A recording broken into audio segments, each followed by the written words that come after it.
बोली साईनाथ महाराज की जय। अध्याय 33। शीर्षक है उदी की महिमा।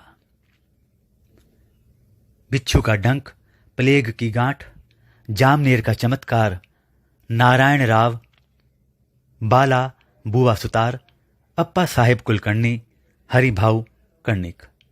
पूर्व अध्याय में गुरु की महानता का दिग्दर्शन कराया गया है। अब इस अध्याय में उदी के महात्म्य का वर्णन किया जाएगा।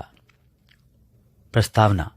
आओ पहले हम संतों के चरणों में प्रणाम करें, जिनकी कृपा दृष्टि मात्र से ही समस्त पाप समूह भस्म होकर हमारे आचरण के दोष नष्ट हो जाएंगे। उनसे वार्तालाप करना हमारे लिए शिक्षाप्रद और अति आनंददायक है।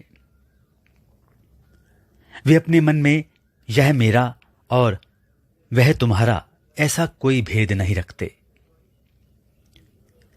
इस प्रकार के भेदभाव की कल्पना उनके हृदय में कभी भी उत्पन्न नहीं होती। उनका ऋण इस जन्म में तो क्या, अनेक जन्मों में भी ना चुकाया जा सकेगा। शीर्षक है उदी यानी विभूति। जैसा कि आप सभी जानते हैं, यह सर्वविदित है कि बाबा सबसे दक्षिणा लिया करते थे तथा उस धनराशि में से दान करने के पश्चात जो कुछ भी शेष बचता उससे वे ईंधन मोल लेकर सदैव धुनी प्रज्वलित रखते थे। इसी धुनी की भस्म ही उदी कहलाती है। भक्तों के शिरडी से प्रस्थान करते समय यह भस्म मुक्त हस्त से उन सभी को वितरित कर दी जाती थी। इस उदी से बाबा हमें क्या शिक्षा देते हैं? उदी वितरण कर बाबा हमें शिक्षा देते हैं कि इस अंगारे की नाई गोचर होने वाले ब्रह्मांड का प्रतिबिंब भस्म के ही समान है।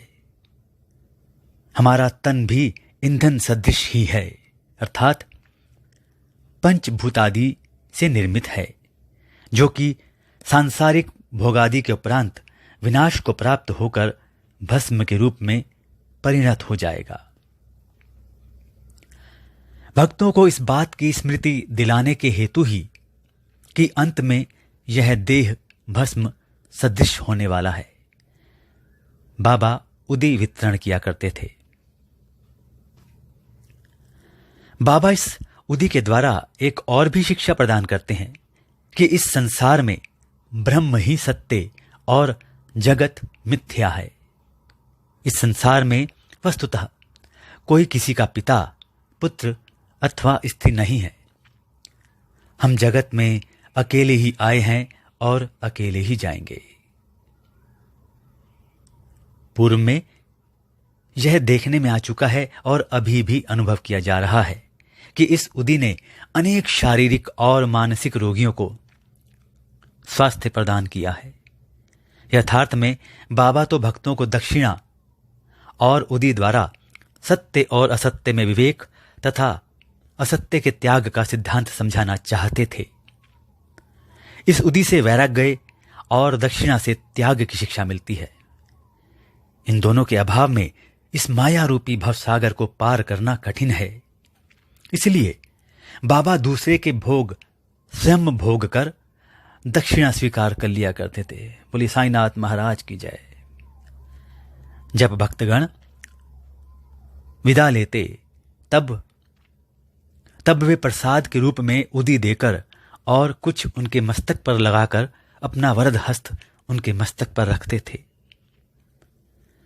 जब बाबा प्रसन्नचित होते तब वे प्रेम पूर्वक गीत गाया करते थे। ऐसा ही एक भजन उदी के संबंध में भी है।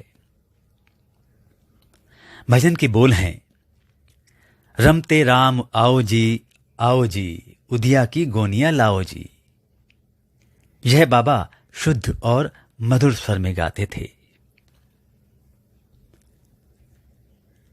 यह सब तो उदी के आध्यात्मिक प्रभाव के संबंध में हुआ, परंतु उसमें भौतिक प्रभाव भी था, जिससे भक्तों को स्वास्थ्य, समृद्धि, चिंता मुक्ति और अनेक सांसारिक लाभ प्राप्त हुए। इसलिए उदी हमें आध्यात्मिक और सांसारिक लाभ पहुंचाती है। अब हम उदी की कथाएं प्रारंभ करते हैं। बोले साईनाथ महाराज की जय। बिच्छू का डंक। नासिक के श्री नारायण मोतीराम जानी बाबा के परम भक्त थे। वे बाबा के अन्य भक्त रामचंद्र वामन मोडक के अधीन काम करते थे। एक बार वे अपनी माता के साथ शिरडी गए तथा बाबा के दर्शन का लाभ उठाया। तब बाबा ने उनकी मां से कहा कि अब तुम्हारे पुत्र को नौकरी छोड़कर स्वतंत्र व्यवसाय करना चाहिए। कुछ दिनों में बाबा के वचन सत्य निकले। नारायण जानी ने नौकरी छोड़कर एक उपहार गृह आनंदाश्रम चलाना प्रारंभ कर दिया, जो अच्छी तरह चलने लगा। एक बार नारायण राव के एक मित्र को बिच्छू ने काट खाया, जिससे उसे असहनीय पीड़ा होने लगी। ऐसे प्रसंगों में उदी तो रामबाण प्रसिद्ध ही है। काटने के स्थान पर केवल उसे लगा ही तो देना है। नारायण ने उदी खोजी, परंतु कहीं ना मिल सकी। उन्होंने बाबा के चित्र के समक्ष खड़े होकर उनसे सहायता की प्रार्थना की और उनका नाम लेते हुए उनके चित्र के सम्मुख जलती हुई उदबत्ती में से एक चुटकी भस्म बाबा की उदी मानकर बिच्छू के डंक मारने के स्थान पर लेप कर दिया। वहां से उनके हाथ हटाते ही पीड़ा तुरंत मिट गई और दोनों अति प्रसन्न होकर चले गए। बोले साईनाथ महाराज की जय। प्लेग की गांठ। एक समय एक भक्त बांद्रा में था। उसे वहां पता चला कि उसकी लड़की जो दूसरे स्थान पर है प्लेग ग्रस्त है और उसे गिल्टी निकल आई है। उनके पास उस समय उदी नहीं थी, इसलिए उन्होंने नाना चांदोरकर के पास उदी भेजने के लिए सूचना भेजी। नाना साहब ठाणे रेलवे स्टेशन के समीप ही रास्ते में थे। जब उनके पास यह सूचना पहुंची, वे अपनी पत्नी सहित कल्याण जा रहे थे। उनके पास भी उस समय उदी नहीं थी, इसलिए उन्होंने सड़क पर से कुछ धूल उठाई और श्री साईं बाबा का ध्यान कर उनसे सहायता की प्रार्थना की तथा उस धूल को अपनी पत्नी के मस्तक पर लगा दिया। वह भक्त खड़े खड़े यह सब नाटक देख रहा था।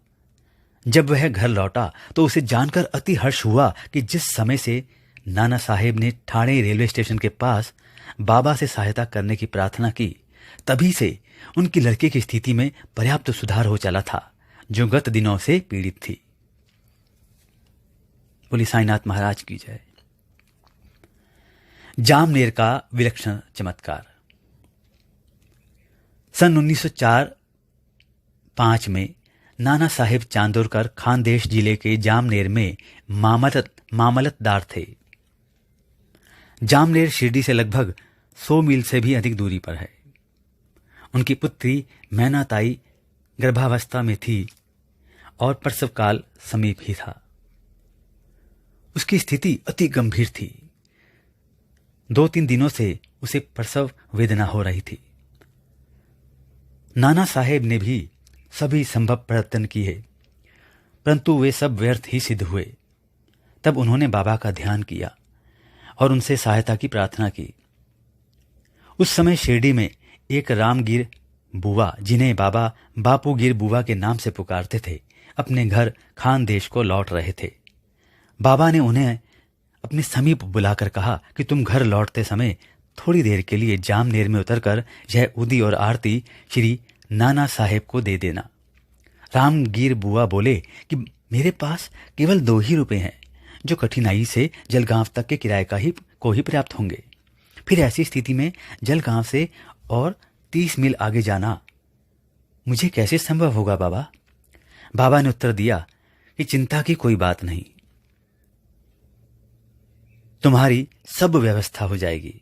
तब बाबा ने श्यामा से माधव अडकर द्वारा रचित प्रसिद्ध आरती की प्रतिलिपि कराई और उदी के साथ नाना साहेब के पास भेज दी। बाबा के वचनों पर विश्वास कर रामगीर बुआ ने शिरडी से प्रस्थान कर दिया और 2:45 बजे रात्रि को जलगांव पहुंचे। इस समय उनके पास केवल 2 आने ही शेष थे, जिससे वे बड़ी दुविधा में थे कि इतने में ही एक आवाज उनके कानों में पड़ी कि शिरडी से आए हुए बापू गिर बुवा कौन है। उन्होंने आगे बढ़कर बतलाया कि मैं ही शिरडी से आ रहा हूं और मेरा ही नाम बापू गिर बुवा है। उस चपरासी ने, जो कि अपने आप को नाना साहेब चांदोरकर द्वारा भेजा हुआ बतला रहा था, उन्हें बाहर लाकर एक शानदार तांगे में बिठाया जिसमें 2 सुंदर घोड़े जुते हुए थे। अब वे दोनों रवाना हो गए। तांगा बहुत वेग से चल रहा था। प्रातःकाल वे एक नाले के समीप पहुंचे, जहां तांगे वाले ने तांगा रोककर घोड़ों को पानी पिलाया। इसी बीच चपरासी ने रामगीर बुवा से थोड़ा सा नाश्ता करने को कहा। उसकी दाढ़ी, मूछें तथा अन्य वेशभूषा से उसे मुसलमान समझकर उन्होंने जलपान करना अस्वीकार कर दिया। तब उस चपरासी ने कहा कि मैं गढ़वाल का क्षत्रिय वंशी हिंदू हूं। यह सब नाश्ता नाना साहेब ने आपके लिए ही भेजा है तथा इसमें आपको कोई आपत्ति और संदेह नहीं करना चाहिए। तब वे दोनों जलपान कर पुनः रवाना हुए और सूर्योदय काल में जामनेर पहुंच गए। रामगीर बुवा लघु शंका को गए और थोड़ी देर में जब वे लौटकर आए तो क्या देखते हैं कि यहां ना तो तांगा था, ना तांगे वाला और ना ही तांगे के घोड़े। उनके मुख से एक शब्द भी ना निकल रहा था। वे समीप ही कचहरी में पूछताछ करने गए और वहां उन्हें पता चला कि इस समय मामलतदार घर पर ही हैं। वे नाना साहब के घर गए और उन्हें बतलाया कि मैं शिरडी से बाबा की आरती और उदी लेकर आया हूं। उस समय मैनाताई की स्थिति बहुत ही गंभीर थी और सभी को उसके लिए बड़ी चिंता थी। नाना साहेब ने अपनी पत्नी को बुलाकर उदी को जल में मिलाकर अपनी लड़की को पिला देने और आरती करने को कहा। उन्होंने सोचा कि बाबा की सहायता बड़ी सामयिक है। थोड़ी देर में ही समाचार प्राप्त हुआ कि प्रसव कुशलतापूर्वक होकर समस्त पीड़ा दूर हो गई है। बोले साईनाथ महाराज की जय। जब रामगीर बुआ ने नाना साहेब को चपरासी, तांगा तथा जलपान आदि रेलवे स्टेशन पर भेजने के लिए धन्यवाद दिया तो नाना साहेब को यह सुनकर महान आश्चर्य हुआ और वह कहने लगे, मैंने तो कोई तांगा या चपरासी ही भेजा था और ना ही मुझे शिरडी से आपके पधारने की कोई पूर्व सूचना ही थी। ठाणे के सेवानिवृत्त श्री बी वही देव ने नाना साहेब चांदोरकर के पुत्र बापू साहेब चांदोरकर और शिरडी के रामगीर बुवा से इस संबंध में बड़ी पूछताछ की और फिर संतुष्ट होकर ही श्री साईं बाबा पत्रिका भाग 13 नंबर 11, 12, 13 में गद्य और पद्य में एक सुंदर रचना प्रकाशित की। भाई श्री बी वही नरसिंह स्वामी ने भी एक मैनाताई भाग 5 पृष्ठ 14, दूसरा बापू साहेब चांदोरकर भाग 20 पृष्ठ 50 और 3 रामगीर बुवा भाग 27 पृष्ठ 83 के कथन लिए हैं, जो कि क्रमशः 1 जून 1936, 16 सितंबर 1936 और 1 दिसंबर 1936 को छपे हैं और यह सब उन्होंने अपनी पुस्तक भक्तों के अनुभव भाग 3 में प्रकाशित किए हैं। निम्नलिखित प्रसंग रामगीर बुवा के कथनानुसार उद्धृत किया जाता है। एक दिन मुझे बाबा ने अपने समीप बुलाकर एक उदी की पुड़िया और एक आरती की प्रतिलिपि देकर कहा, आज्ञा दी कि जामनेर जाओ और यह आरती तथा उदी नाना साहेब को दे दो। मैंने बाबा को बताया कि मेरे पास केवल 2 रुपए ही हैं, जो कि कोपर गांव से जलगांव जाने और फिर वहां से बैलगाड़ी द्वारा जामनेर जाने के लिए अपर्याप्त हैं। तो बाबा ने कहा, अल्लाह देगा। शुक्रवार का दिन था। मैं शीघ्र ही रवाना हो गया। मैं मनमाड 6:30 बजे सायंकाल और जलगांव रात्रि को 2:45 पर पहुंचा। उस समय प्लेग निवारक आदेश जारी थे, जिससे मुझे असुविधा हुई और मैं सोच रहा था कि कैसे जामनेर पहुंचूं। रात्रि को 3 बजे एक चपरासी आया, जो पैर में बूट पहने था, सिर पर पगड़ी बांधे व अन्य पोशाक भी पहने था। उसने मुझे तांगे में बिठा लिया और तांगा चल पड़ा। मैं उस समय भयभीत सा हो रहा था। मार्ग में भगूर के समीप मैंने जलपान किया। तब प्रातःकाल जामनेर पहुंचा। तब उसी समय मुझे लघु शंका करने की इच्छा हुई। जब मैं लौट कर आया तब देखा कि वहां कुछ भी नहीं है। तांगा और तांगे वाला अदृश्य है। बोले साईनाथ महाराज की जय। नारायण राव। भक्त नारायण राव को बाबा के दर्शनों का 3 बार सौभाग्य प्राप्त हुआ। सन 1918 में बाबा के महासमाधि लेने के पश्चात 3 वर्ष पश्चात वे शिरडी जाना चाहते थे, परंतु किसी कारणवश उनका जाना न हो सका। बाबा के समाधिस्थ होने के 1 वर्ष के भीतर ही वे रुग्ण हो गए। किसी भी उपचार से उन्हें लाभ न हुआ। तब उन्होंने 8 प्रहर बाबा का ध्यान करना प्रारंभ कर दिया। एक रात को उन्हें स्वप्न हुआ। बाबा एक गुफा में से उन्हें आते हुए दिखलाई पड़े और सांत्वना देकर कहने लगे कि घबराओ नहीं, तुम्हें कल से आराम हो जाएगा और 1 सप्ताह में ही चलने फिरने लगोगे। ठीक उतने ही समय में नारायण राव स्वस्थ हो गए। अब यह प्रश्न विचारणीय है कि क्या बाबा देहधारी होने से जीवित कहलाते थे और क्या उन्होंने देह त्याग दी इसलिए मृत हो गए? नहीं, बाबा अमर हैं क्योंकि वे जीवन और मृत्यु से परे हैं।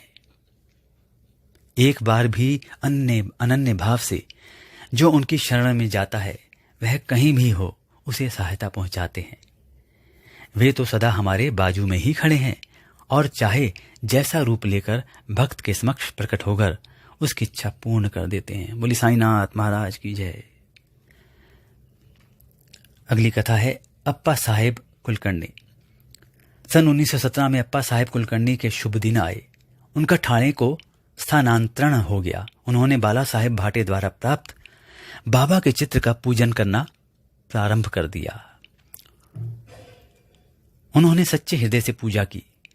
वे हर दिन फूल, चंदन और नैवेद्य बाबा को अर्पित करते और उनके दर्शनों की बड़ी अभिलाषा रखते थे। इस संबंध में इतना तो कहा जा सकता है कि उत्सुकता पूर्वक बाबा के चित्र को देखना ही बाबा के प्रत्यक्ष दर्शन के सदृश है। नीचे लिखी कथा से यह बात स्पष्ट हो जाती है। बाला बुवा सुतार। बंबई में एक बाला बुवा नाम के संत थे जो कि अपनी भक्ति, भजन और आचरण के कारण आधुनिक तुकाराम के नाम से विख्यात थे। सन 1917 में वे शिरडी आए। जब उन्होंने बाबा को प्रणाम किया तो बाबा कहने लगे कि मैं तो इन्हें 4 वर्षों से जानता हूं। बाला बुआ को आश्चर्य हुआ और उन्होंने सोचा कि मैं तो प्रथम बार ही शिरडी आया हूं, फिर यह कैसे संभव हो सकता है। गहन चिंतन करने पर उन्हें स्मरण हुआ कि 4 वर्ष पूर्व उन्होंने बंबई में बाबा के चित्र को नमस्कार किया था। उन्हें बाबा के शब्दों की यथार्थता का बोध हो गया और वे मन ही मन कहने लगे कि संत कितने सर्वव्यापक और सर्वज्ञानी होते हैं तथा अपने भक्तों के प्रति उनके हृदय में कितनी दया होती है।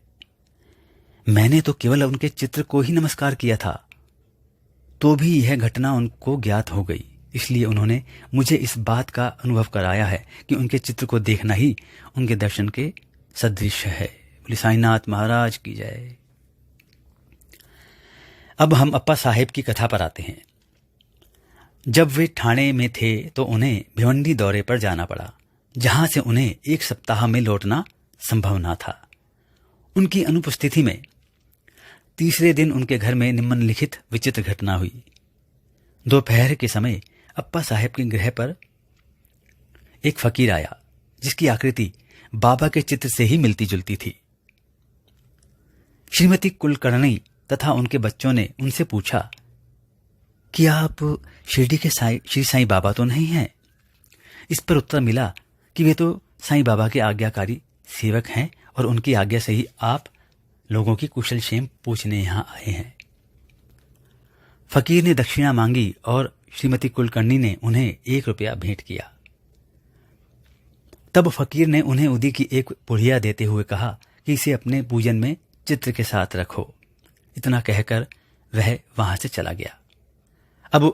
अब बाबा की अद्भुत लीला सुनिए। भिवंडी में अप्पा साहेब का घोड़ा बीमार हो गया, जिससे वे दौरे पर आगे न जा सके। तब उसी शाम को वे घर लौट आए। घर आने पर उन्हें पत्नी के द्वारा फकीर के आगमन का समाचार प्राप्त हुआ। उन्हें मन में थोड़ी अशांति सी हुई कि मैं फकीर के दर्शनों से वंचित रह गया तथा पत्नी द्वारा केवल 1 रुपया दक्षिणा देना उन्हें अच्छा न लगा। वे कहने लगे कि यदि मैं उपस्थित होता तो 10 रुपये से कम कभी ना देता। तब वे फिर भूखे ही फकीर की खोज में निकल पड़े। उन्होंने मस्जिद एवं अन्य कई स्थानों पर खोज की, परंतु उनकी खोज व्यर्थ ही सिद्ध हुई। पाठक अध्याय 32 में कहे गए बाबा के वचनों का स्मरण करें कि भूखे पेट ईश्वर की खोज नहीं करनी चाहिए। अप्पा साहेब को शिक्षा मिल गई। वे भोजन के उपरांत जब अपने मित्र श्री चित्रे के साथ घूमने को निकले, तब थोड़ी ही दूर जाने पर उन्हें सामने से एक फकीर द्रुत गति से आता हुआ दिखलाई पड़ा।